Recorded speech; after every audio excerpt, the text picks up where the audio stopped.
never knew anything about the history. This is how I knew I was completely like brainwashed. My heart was like beating, like my breath was short. I really felt like I was going to die. Like I undid my school trousers and started to abuse me, and that was the only time he's ever spoken during the abuse, and that was to ask me if it hurt, to which I said yes.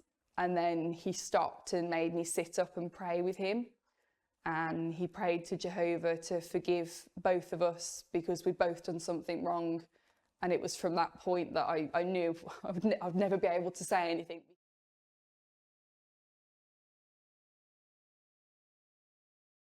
I was born and raised a Jehovah's Witness, and that was my normal.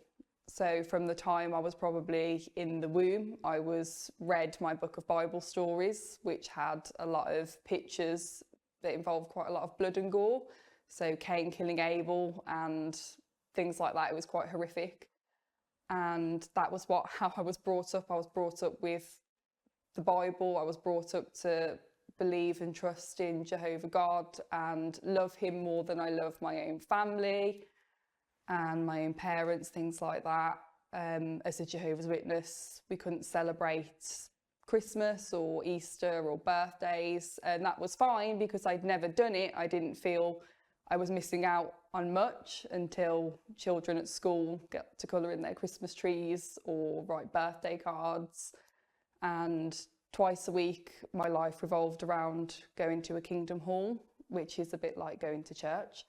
And Tuesday evenings from 7:15 till about 9 o'clock, we would be at the Kingdom Hall, and Sundays for a couple of hours. And when I was younger, probably up until about 13, there used to be a Thursday book group at our house as well, and that involved more Bible study, so it was quite intense growing up as a Jehovah's Witness. There's a lot of pressure on you in your life. You're very controlled as a witness because you're told what you can do, what you can't do, how you behave in the Kingdom Hall as a child will reflect on your parents, and they can be looked at negatively if you're sort of sat there drawing or colouring or not listening. So it was a very intense upbringing, but because I didn't know any different, that was my normal. And so, as a part of the Jehovah's Witness, when and how did the abuse start? So my mum and dad got divorced when I was about 3 or 4 years old, and my mum remarried an elder called Clifford Whiteley when I was about 6 or 7. And the first couple of years of that marriage were fine. Nothing was abnormal. Cliff was seen as a very pious man.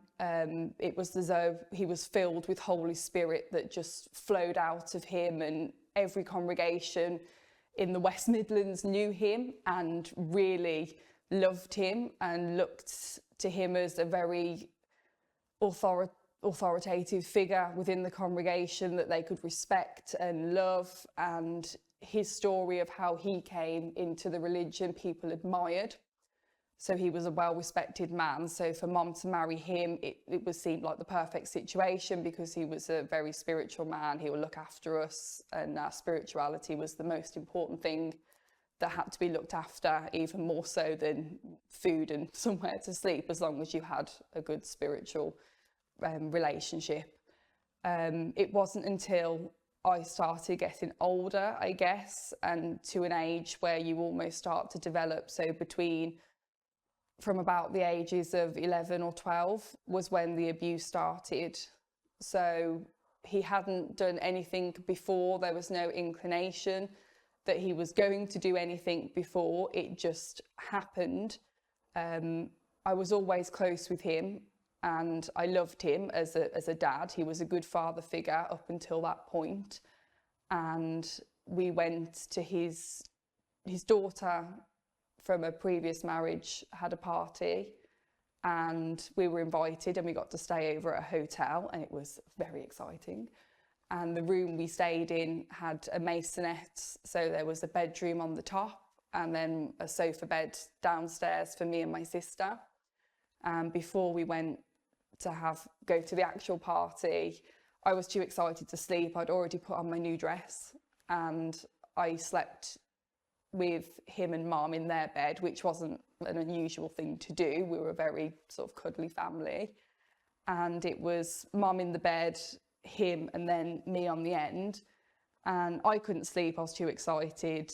My mum was asleep, he was not. And that's when he just started to put his hand up my dress. And that was the first time that he did anything. And I didn't even know what to think. It was because he's never done anything like that before. That was just how it started. So I was scared. I wanted to wake my mum up. I didn't know what to do. It was all very confusing. And after that, that was how the abuse continued for a while. And I went on not saying anything because at that age, it was just too... You didn't really understand, but you knew that it wasn't right, and which meant it was wrong, and therefore you felt equally culpable in whatever this wrongness was because it was happening to you. So that's how it felt for me. And it carried on for a while, and I never said anything. He never said anything. After the first time he abused me, when we eventually went to the party, he sort of grabbed my arm and said sorry, and that was it. He never spoke again until the last time the more graphic abuse happened, when I'd come home from school and I lay on the sofa with my feet on his lap just talking about my day, and he just undid my school trousers and started to abuse me. And that was the only time he's ever spoken during the abuse, and that was to ask me if it hurt, to which I said yes. And then he stopped and made me sit up and pray with him. And he prayed to Jehovah to forgive both of us because we'd both done something wrong. And it was from that point that I knew I'd never be able to say anything because I've made God really angry and I've done something horrible, even though I didn't really understand what it was at the time. And after that, the more graphic abuse stopped, but he still continued to grope me up until 2019. And 2019 was a pivotal year because that was when I finally spoke up about the abuse. And that was to my oldest sister and my brother-in-law. So I'd returned from a 2-month vacation abroad with a friend, and I had the best time. And it was the first time in my life at 21 that I saw what life could be like outside of the Jehovah's Witness community. And that was mind-blowing, that there was something more than knocking on doors and talking about Jehovah and telling people that, you know, that you need to change, otherwise you will die at Armageddon, and thinking I was going to die at Armageddon because I never felt good enough for Jehovah. I never felt good enough within the organisation. I was baptised from the age of 16, and that's a really serious commitment. And when I got baptised, you have to do it in front of thousands of people, and they make you stand up and they ask you 2 questions. And one of them involves, do you understand that you are a part of the organisation? And it's very heavily based upon the organisation and the governing body, who are the leaders in America, more so than it is God. So this dedication to the Jehovah's Witness religion is more so to the men running it than it is to Jehovah himself. And this comes with very serious consequences.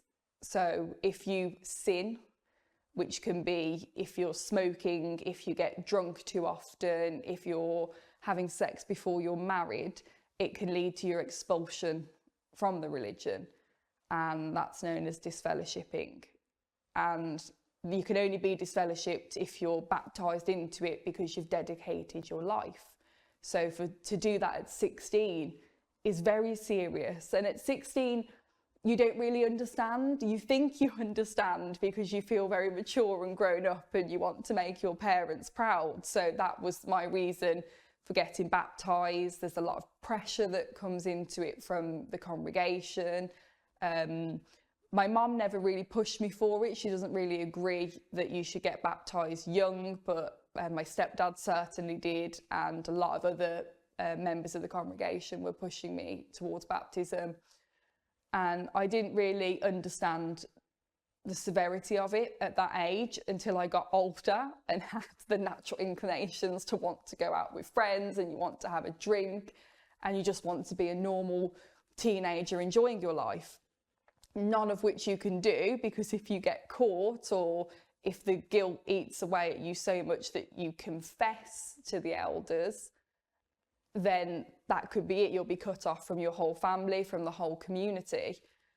And that life, you live in fear. You live in fear, and I think for most young people, you just sort of accept that when what the witnesses teach as Armageddon comes, that you'll just die, and you just accept that.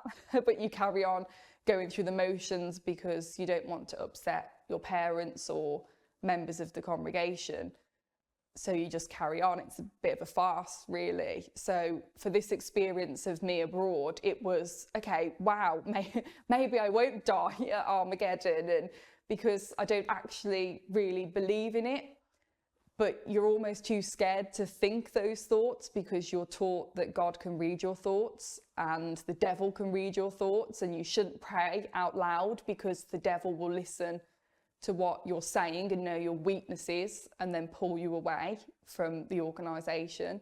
So it was a very scary time. So that fear lessened for me. So when I returned and told my sister that I had the best time and all these amazing things happened and I met these wonderful people and I want to go back and life is now really exciting, and they were so supportive, and they said, you know, that's brilliant, go back, do it. What's stopping you from going out there and doing what you want to do?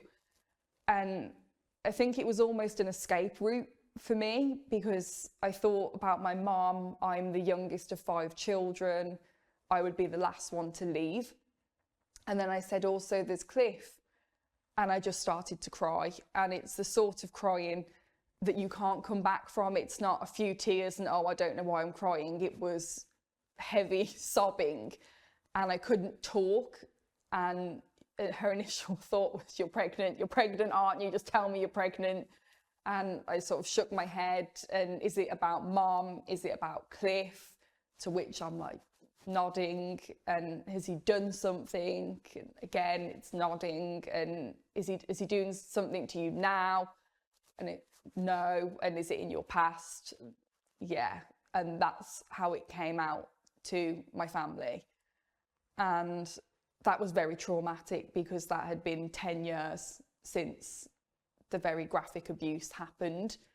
Up until that point, I was still fighting him off of me when I was at home. So if I'd come downstairs in the morning, or if I got ready for work, or if I was going out knocking doors or anything, and I would get dressed and come downstairs, he would always hug me, but it would always be from behind so that he could grope me, and he would not get off. And for a man that was well into his 60s, he was very tall and very strong, and it took a lot of effort, and it wasn't a once a day occurrence. I had to fight him off multiple times a day. And the way that it worked when people were around is he had a habit of poking me and my sister in our sides in front of other people. So we'll be like, oh, get off, Cliff. And that meant that when other people were in the house but not in the same room, he could then still grope me. And when I was yelling to get off, people would just then assume that he was just irritating me by poking my sides, because that's what he did in front of them. So he was very manipulative in that way. That's how it all came out. And then we had to tell my mum, which was very difficult. So she came round after work and I told her, and the first thing she said was that she believed me, which was something you don't really think about, considering that people might not believe you when you finally do speak up about abuse. And then she wanted to go and confront him.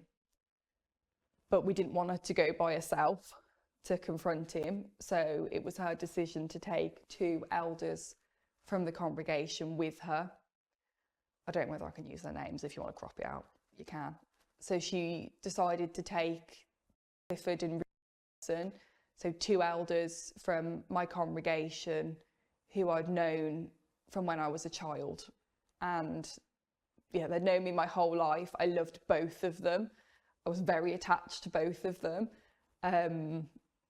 So they went with her, and Cliff denied it initially until the next morning when my mum asked him again whether he abused me, and he said yes, but it was once and he was drunk, and none of which was true, but that's what he said.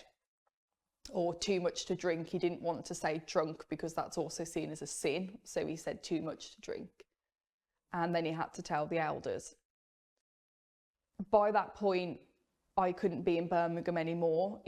I didn't want to see him again. I didn't want to be in that house anymore. So I stayed with my sister.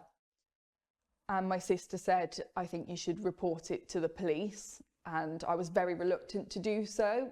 So to live with him after everything had happened and to cope with what had happened and not saying anything, my way of coping was to build him up, as almost worship him in a way, and think what an incredible man he was and how amazing he was and how spiritual he was.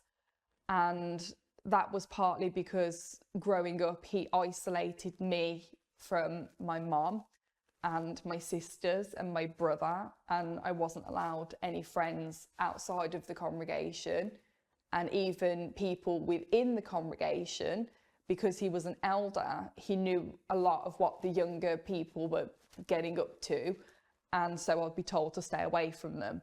So he cut me off from everybody in my life so that I just had him. He made it me and him versus my mum and my other sister. So I didn't have a very good relationship with them. I only had a good relationship with him because he made it that way. So I felt at the time that I didn't want to go to the police because it was almost, I felt I still needed to protect him. But my sister said that she could report it on my behalf instead of me, and that felt a bit better that it wasn't coming directly from me. And I'm very, very grateful to her for that. I think I would have massively regretted not reporting him to the police, and it was one of the best things that I ever did, was going ahead with that. So the police got involved, and I had to go and do a video interview going through the graphic details of what happened to me.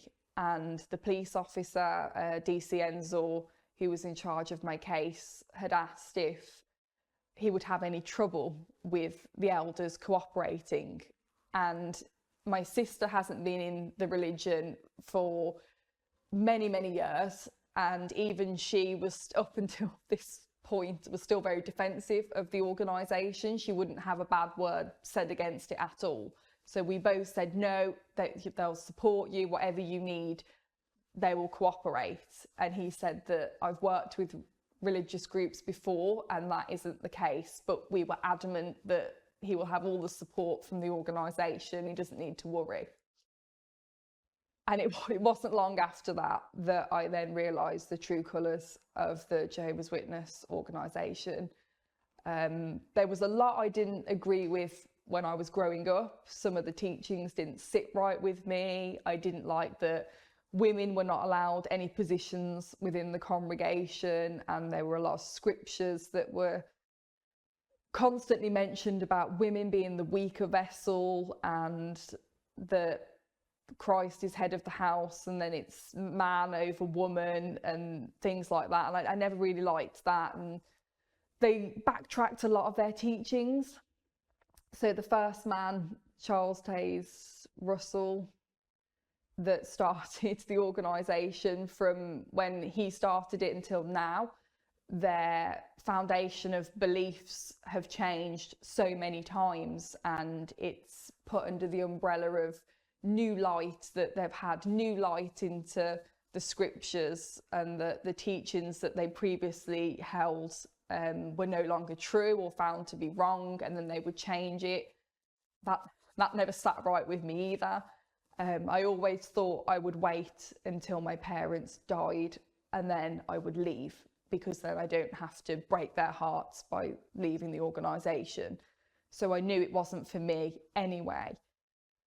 But then it got worse. It went beyond their teachings, and then suddenly how they handle things as serious as child abuse was a very big red flag for the whole organisation. And that's sort of what woke me up to knowing that there is absolutely no God behind this organisation. It is just men, and it's these specific men in America representing God as the governing body on earth, and it was horrific. So my story goes that the elders had Cliff's confession, and they had it documented on a written document that 3 witnesses signed.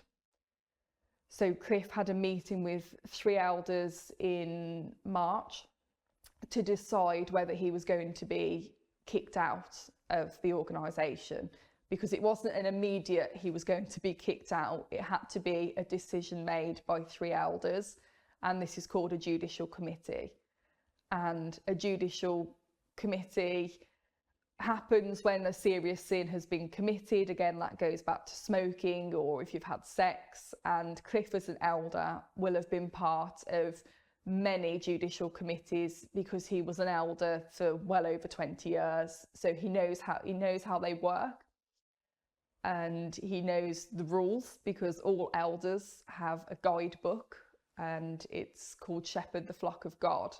And that's essentially where they get all their shepherding the congregation information from, and how to deal with things that come up. And there is a section in there about child abuse. And the first thing that they're told to do is to contact headquarters of Jehovah's Witnesses in London, so the London Bethel branch, not go to the police, but to contact the headquarters, where there's a team of lawyers that they will need to talk to. And Cliff had his judicial committee, and in his document, that the conversation they had with them went that he was asking to be disfellowshipped. He was almost trying to be a martyr, saying he should be disfellowshipped. And this is where he said that he wasn't drunk, but he'd had too much to drink, which is completely bizarre, because that's an abnormal emotion to have, regardless of if you're drunk or a little bit tipsy. Nobody has the inclination to sexually abuse a child when they've had a drink. It's just disgusting. And this document that they had, we told the police that they will have a document, because that's how it works. They keep on record all these conversations they have with members of the congregation, especially when it comes to something as serious as a judicial committee.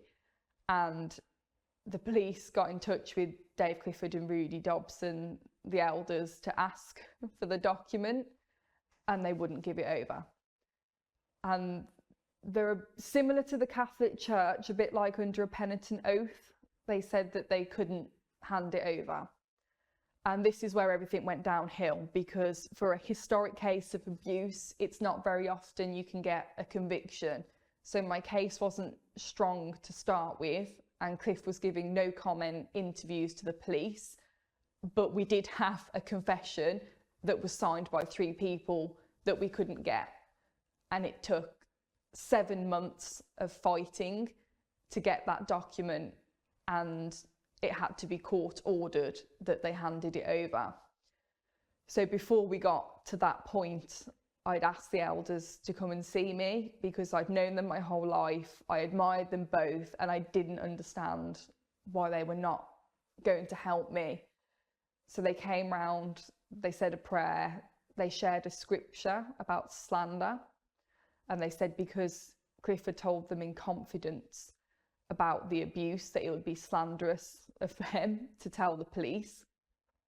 And then they said the only other way they could come forward is if they stepped down from their position as elders in the congregation. And I didn't say anything because there's two of them. I know them both. They both don't need to step down. It can just take one. And they didn't look at me and they didn't say anything. So I just leant forward and said, but he's a paedophile. And they just said, yeah, we know. And they couldn't look at me. I started crying. I started screaming, actually, in fact. And they were sat in front of me on the sofa and I was on the floor. So I leant forward so far, my head almost was touching the floor, and I was screaming and crying, and my sister was trying to comfort me. And I don't really remember much else after that, up until that point. I can't remember what happened after. I just remember that, yeah, we know. And the rest is almost black, because I've already had so much pain and hurt and let down from them. So then to hear that it was getting re-traumatized again after everything that I'd gone through, because I just didn't understand how they didn't want to help me or protect me. Instead, they chose to protect a paedophile.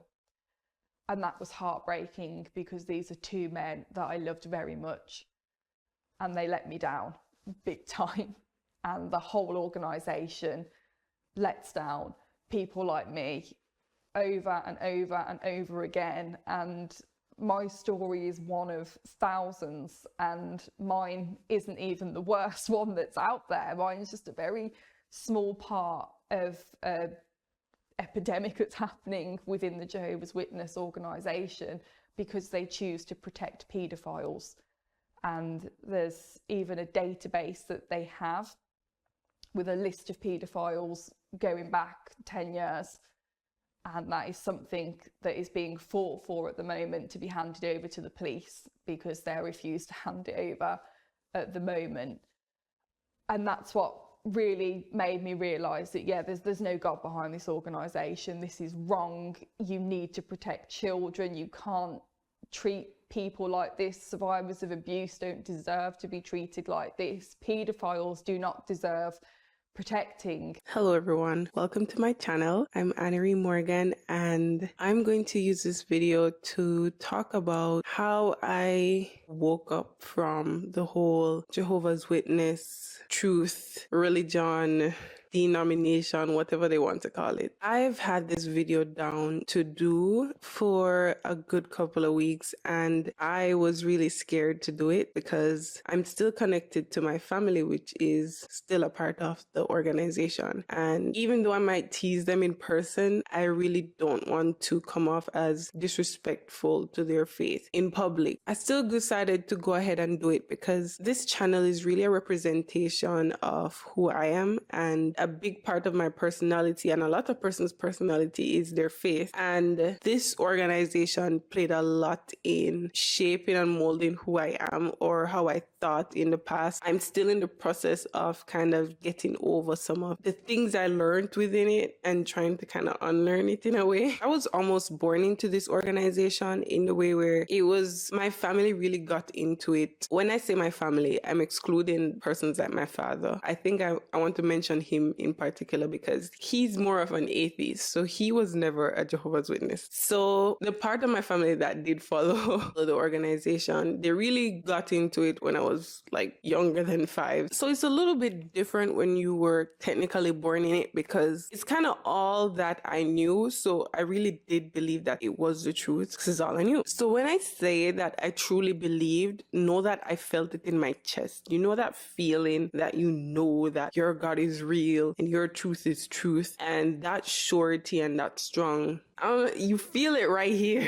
I felt that, and I really was sure that this was definitely the way to go, and everybody else that wasn't a part of this was technically doomed. If I'm going to be blunt, the whole idea of preaching to others outside of the faith is basically to like get them on board soon enough before the end comes. That's really what it is, because we learned that the end is any second, any time, and you really didn't want to catch yourself yourself in any form of sinful behaviors during that time period, because then you won't be a part of the everlasting life. And a part of the preaching was really to get other people to know that that's what's going to happen. So they need to kind of come on board and join the faith and serve Jehovah, because if they don't, they won't have the opportunity to have everlasting life. So because of that knowledge, I don't think my family fully knew this, or I don't think they fully processed that this was what I was going through, is that there was so much anxiety that I had because of two things. One, it was because of the people that I do love that weren't a part of it. So for example, the only person I'm going to mention now is my father. I used to think that, oh my goodness, that he's not going to be a part of this. And it was like conditioning my mind to understand and believe that he won't be there. There was some form of pain attached to it, like this emotional pain where, oh, he's not gonna.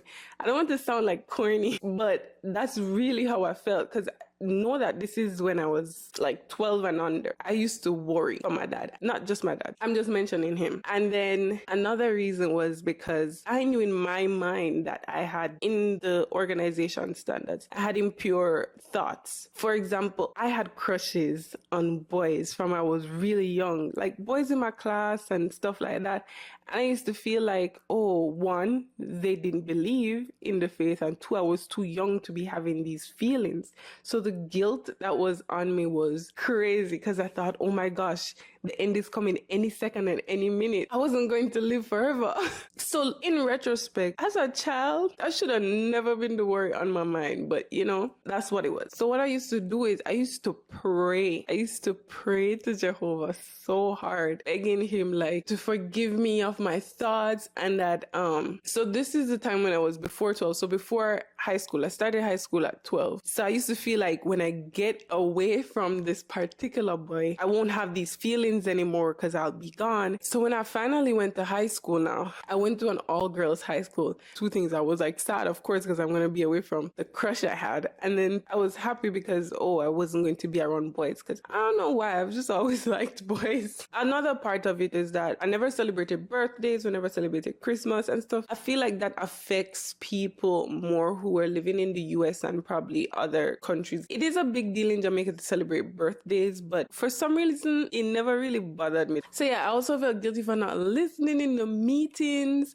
because the meetings were boring. The organization really took up time. Let's start the week. So Sundays would have meetings. Sundays would be, you'd prepare for the meeting from Saturday night for Sunday. After meeting on Sunday, hour and 45 minutes. So you prep and everything for the meeting. So even though the meeting hour and 45 minutes, it's taking way more hours out of your life. After meeting now, you socialize, and then you go and fill service for another 2 hours. And then after that, now you're so drained and tired. Your Sunday's gone. Your Saturday. Wait, I didn't even tell you guys what happened on Saturday. When I was little, they eventually cut this out. Monday, you prepare for the meeting on Tuesday. Tuesday, you prepare for a Wednesday or Thursday meeting, which was another hour and 45 minutes. I feel like it used to be longer, like 2 hours then. And then Saturday, we'd go to field service for another 2 hours, and then decide to start again. So Saturday evening, you prepare for the Sunday morning meeting and go on the service. So it's really like a full-on time-consuming organization, you know. Can you imagine being an adult, having bills to pay and everything? You have to work your life and talk to your boss to work things all the way around that. That's a lot. But they eventually cut out the Tuesday meeting and just put it in with the next meeting, which was Wednesday or Thursday. For me, it was Wednesday. So I felt guilty for not listening in those meetings. I forgot another thing too, you know. Aside from all of that I just say, you had personal study. So as a child now, my parent that was in it, they would do a personal study with me to strengthen my faith, you know, because I'm a kid. So that's technically an entire week consumed by this religion, you know. So I felt guilty for not listening to meetings, and I felt guilty for having the crushes that I had. I felt guilty for hating going on field service, walking in the sun. I was in Jamaica. The sun hot. All of this guilt was because I was thinking that, oh, because I dislike doing all of this, it means that I'm not going to be chosen, or I'm not going to be one of those people to go to paradise. So it's said and it's known that God can see inside of you and your thoughts and your mind. So it's like you can't escape. It's like there's an imposter inside of you. Imagine you live in a room and there's a camera watching every step you make. It's different because you still can think when you want to think and do what you want to do. But when that thing is inside of you, knowing everything you think and say and do, it was said that it's like it's the devil controlling you. So I felt bad, like, oh my God, I have the devil controlling me. Like, it was unnecessary stress for a child. And then another thing also was the friends that you keep. Like, it's encouraged that you keep friends that are within the organization. And also, when you eventually reach dating stage, date persons within the organization. So you really have a small pool of people to choose as friends and dates. So really and truly, you would see like a 9-year-old having friends that's in their 20s, because it's that limited of friends to find. It's ridiculous, because persons outside of the faith are said to be worldly, and it's almost like they make them seem like their motive is to turn you away from their faith with their actions or whatever they are doing or however they have fun. Which is, after coming out of it and living in the US, I realized that people just respect people's faith. Meaning, I could have friends with somebody of a whole other religion, Muslim or who's Jewish or whatever, and you will just know the standout rules within their religion, and you just don't cross that bounds. But you can still be friends on a personal level where your personalities attract each other and you're good and you're having fun and you're great. So that's how I know that that part was a lie. When I eventually got mature, I realized that it was actually the Jehovah's Witness organization that was being disrespectful to other people's faith, because we constantly were imposing our beliefs on other people so much without caring that we are telling them that theirs is wrong and ours is right. And the fact that these people were clearly more wise in the way where they can just say, okay, and respectfully just agree and listen, even though you're telling them that their religion is not right and that they need to come on now, because or else they'll die forever. That's really the message that they're imposing on other people, but that they're not willing to listen to another person respectfully just share their faith. If in the middle of a witness kind of telling you what they believe, if you now flip the switch and say, well, what I believe is that they don't want to hear it. They'll be like, nah, almost like they feel like your words are gonna like cut their lives in half or like do something. So one thing I did a lot was I was very open as a witness. I understand that some students like in the US or so that are part of the faith, some persons, they might even get bullied for it in certain areas. In Jamaica, they don't really bully you like that for stuff like that, like, or at least the schools that I went to, nobody really cared. In fact, I've had cases where people actually back me up who weren't a part of the faith. I once had a teacher who was like determined that everybody had to close their eyes and pray, which, if you know, Jehovah's Witnesses won't be praying another person's prayer. It was a Spanish teacher who just wanted us to say a Christian prayer in Spanish. And she was determined that no one's going to go for lunch unless everybody closed their eyes and said a prayer. And then another classmate and I, we were like, no, we're not going to do it. And the class was backing us up, was like, no, you guys don't close your eyes. It's okay. My classes throughout my life, they were just really respectful. They really didn't care. I, for some reason, used to get in religious debates with students in school, like Seventh-day Adventists and stuff. That was really more fun and everything. And to think that I used to believe so strong. This is why I question a lot of people's faith, just what their faith is really on, because I used to talk so confidently about this religion. I used to defend and debate with people so strong. I truly believed everything that I was saying, just as how the other person truly believed what they were saying. And for me to look back now, I really can't even quote a rightful. I had like a couple Bible verses in my head that I would go by. I really don't know the Bible. I was really talking nonsense. I found that there is a way that you can know nothing but sound like you know something. And I feel like that's what these people really be doing. I was determined and I truly believed it. So I felt it here and I was preaching and I was believing that I was saying what should be said. And I was telling the truth. You get me? But really and truly, I didn't know shit.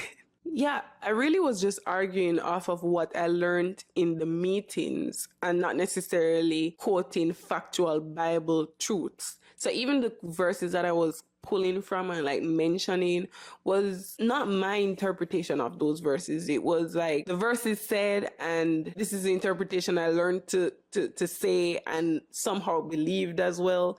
And so I just repeated it. Whether it made sense or not, it's a weird, cloudy stance. It's weird. I'm going to tell you why it even got so much weird that I was preaching stuff I didn't fully understand. I'm gonna get to it a little further in the story. I really don't know why I was getting in these religious debates with my classmates and other people, because we were really trained to stay away from these debates, because it was said, this is how I was taught, that it was more like a mockery of the religion more than it was somebody actually willingly coming and wanting to understand, when really and truly a lot of these people, they really just want to understand. But it's almost like it was said that if someone questions you too much, or if somebody like is adamant about getting a certain point, they're mocking you instead of actually want to understand, which is not true. Like, some people really just want to understand why we do this or why we never did that or whatever. But I feel like the reason why they were told in that way to avoid confrontation, just because people asking questions, like actual constructive questions that made sense, it would open the eyes of some people. So they said, you know what, avoid these people. There's no other religion out there that's not a cult, that's afraid to stand up for their faith and actually represent it in the form of a conversation with somebody else. If you're talking to a Jehovah's Witness about faith, it's definitely going to be a one-directional conversation, because they're not open to being questioned in a way that's not mocking them, nor are they open to just listening to you like, oh, that's what you believe?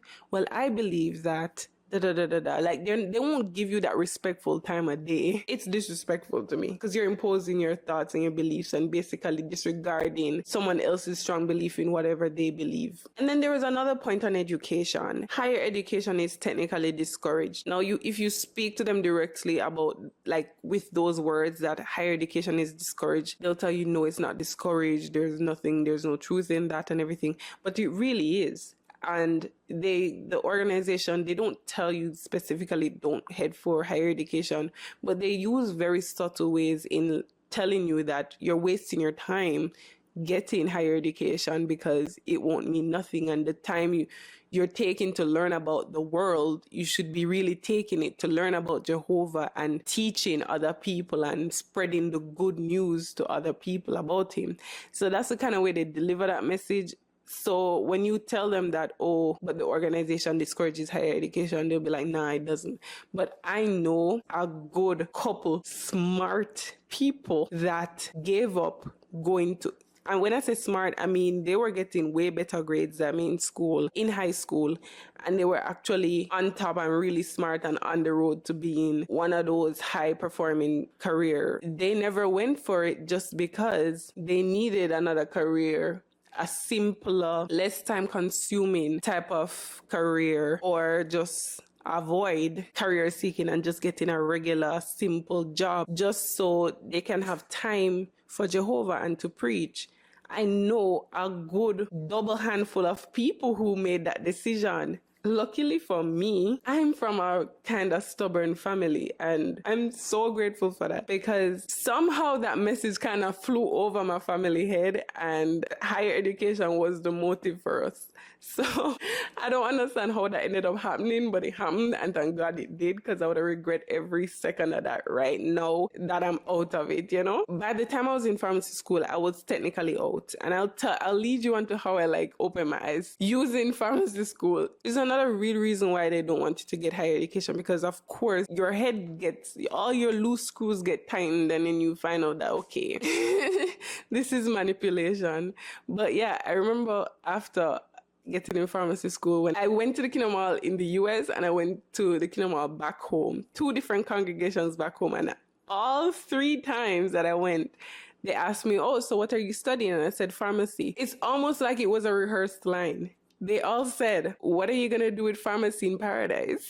You won't need this in paradise, which is proof from other people's mouths that clearly education is not encouraged. But if you say that to people in my family that, oh, education isn't encouraged, they'll be like, no, nothing goes like that. But it's true. Especially when you watch that Caleb and Sophia cartoon, when I think it was Sophia who wanted to do well in school and she basically sabotaged her exam and got a lower grade. That's how they kind of brainwashing the kids from young. So how I ended up opening my eyes. In high school, I still had that guilt, that same guilt that I was running away from. Even though I went to all girls school, I still had my little crushes. That was probably my biggest struggle in the religion, was really me and my crushes. Like, as I've just always been that type to love the opposite sex, which is totally biologically normal. So fast forward, I moved to the US. I went ahead with a relationship outside of the organization. In 2016, I moved to the US and everything. So I was really far away from my family that would have like a bigger influence on the religion with me. When I was living under the same household, of course, it was a must that I must go to the Kingdom Hall and everything. But by the time I started going to university, not college, it was really up to me whatever I did. But when I moved to the US in 2016, I started going to the Long Island University and I ended up doing some unnecessary courses. Trust me, this part of the story actually has sense in it. But basically, I ended up doing some courses I didn't need to do. Before I got into the professional or the graduate level phase, I was doing pre-pharmacy. Turns out that part was unnecessary. But what happened was I got to learn a bit of American history, which I grew up in the Caribbean. So we did learn a bit of American history, but I really branched off into the sciences. So I really didn't know history and religion, religious education and stuff like that on a deeper level, right? And that's really where I found out about how all of these organization came about. I learned about the mindset of the people who moved to the Americas, where they were really rebellious. There was no fully any true structured leader then. So everybody kind of wanted power. And they were also kind of deviating from the Roman Catholic type of beliefs. So a lot of these Protestant churches started out. And one of those Protestant churches that I learned about that started was the Jehovah's Witness. I've been following and going through this religion and believing it to my core about the religion, but I never understood how it started and the source of it. I never knew anything about the history, and Jehovah's Witnesses don't know how the organization started or anything about the history of it. I can tell you that. And they really go along with what they're told, and they're never told about the history. Another class that I did was anatomy. And of course, I'm in pharmacy, so anatomy would be a definite class that I would have to take. And that class really introduced me to evolution. We know that that's a no-no for Jehovah's Witnesses. They don't believe in anything evolutionary or any. And I'm not saying I'm an advocate or I truly believe in evolution, but I definitely know that mutations exist. Evolution is really like mutations times 1,000. It is really small mutations that eventually lead up to what we call evolution. If you're in the science background, you'll understand what I'm saying. And to give a very easy example, I can talk about stuff like the flu, or even that virus that went around the other day that everybody know what I'm talking about, or even HIV. The reason why you might get the flu every single year is because the flu constantly changes itself in a way where it can infect you over and over. So even though your body's making defenses against the specific flu that you got this year, and your body will make memory cells to it. So if your body sees it again, the body already knows and has antibodies and everything against it. But by next year, you have the flu again because the flu changed. It mutated and your body is seeing a brand new version of the flu. So it has to like treat it as something new. And that's the same thing with HIV. Even when you look at what is used to treat HIV today, you recognize that it's like a cocktail of drugs. Or now they put it in one pill, but it's a whole bunch of drugs they have in one single pill. And it's basically targeting every stage of development for the HIV virus so that it doesn't get to mutate further and like outsmart your body's immune system in a way. I hope you get what I'm saying. I'm trying not to be like a little too technical. And it's the same thing where we had so many variants of that virus that was there the other day. You know, the one apparently no one says it on YouTube because somehow it might affect your monetization. But you know which one I'm talking. That's why we have different variants. So it's really just those mutations over and over and over that eventually lead to changes to the extent of what we call evolution. And another thing is that, like another example is that cancer is like a mutation gone wrong. So the way we have our hair and our skin tones, the variance in all of that, just the broadness of our nose versus some people have slim nose, is all mutation basically to adapt to our environment. You know how we have a wisdom tooth? There are persons being born today that actually don't have wisdom teeth. That's evolution right there. When I learned that, it was kind of like a shocker for me because I grew up believing in faith that there was no such thing as evolution, that it's complete bogus. To actually see living proof and have it make sense in front of me, that was like a big question mark on my faith, along with the history that I learned. And then when I got into the professional phase of pharmacy school, where I got into the grad school version of it now, the entire field of pharmacy is based on evidence. Everything you say in our profession, you have to back it up with literature. There has to be proof.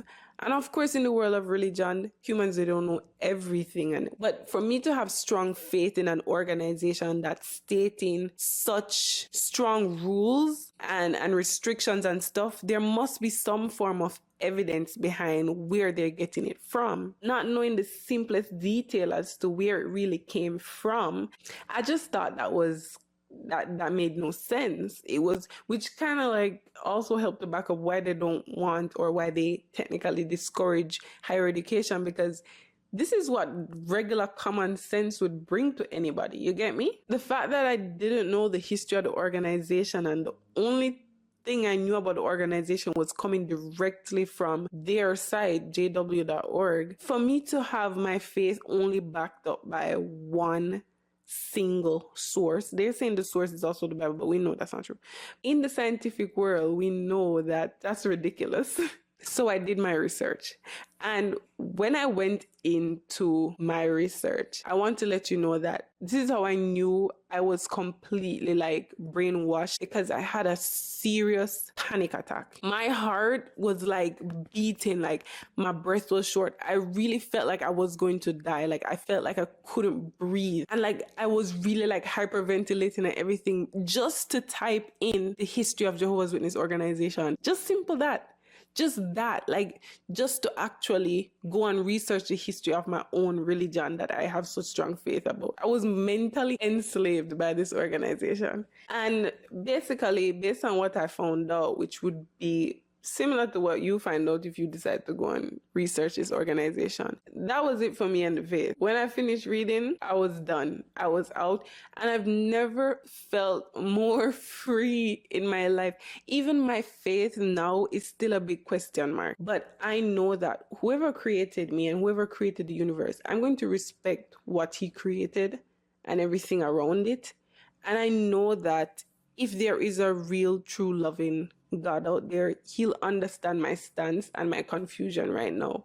And I'm not going to just jump and go hunting for something and then land on another faith that is just there because of desperation. But right now, I feel so free. Even, it might sound like I'm like a fish out of water, but just to be out, like my mind is just completely clear. I'm walking guilt-free. I'm of the mindset that if anything happens to me tomorrow, that's it. Like, I'm not like anxious about not getting somewhere or guilty for my thoughts or anything. It's like, I feel so free. Overall, I started reading the Bible objectively instead of just feeling like I have to accept everything. And my whole mindset on just Christianity faith is completely like, it's just really not there for me. But overall, that's it for my story on how I kind of freed myself from that organization. I love listening to other person's videos and stories about it. That's why I wanted to share mine as well. And I also want to be a part of the stories I tell and representing who I am on my channel. Thank you so much for watching. Please subscribe to my channel. The camera's about to shut off, and bye.